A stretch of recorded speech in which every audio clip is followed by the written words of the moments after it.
যে আমাদের সামনে একটা রমজান মাস, এই সময়টা রমজান উপলক্ষে নিত্য প্রয়োজনীয় দ্রব্যমূল্যের উপর অস্বাভাবিক সভাপতি স্যার ছিলেন, উনি দরবারে বসতে পারেন সাড়ে প্রথম দিয়ে ছাড়তে তার সুন্দর একটি মূল্যবান একটি বক্তব্য উপস্থিত করে আগামী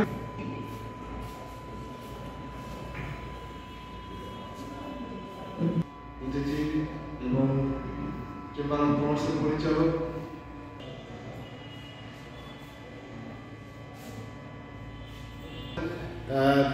রাষ্ট্রের আইন শৃঙ্খলা আমাদের অনেক বিষয়ে নির্ভর করে এখানে। কারণ হলো সমস্যাগুলো কোথা থেকে আসবে, এখানে তো বাইরে থেকে কেউ এসে করে দিয়ে যাবে না।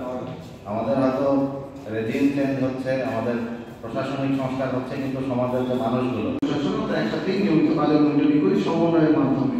আর আসলে রমজান উপলক্ষে কিন্তু প্রতিদিন প্রত্যেকটা দিন বিভিন্ন বাজারে বাজার মনিটরিং হবে। কোনো ব্যবসায়ী যদি ইচ্ছাকৃতভাবে যদি মজুতদারি করার চেষ্টা করেন তাহলে তাকে ধরাটা খুব বেশি কষ্টের সময় হবে না আমাদের।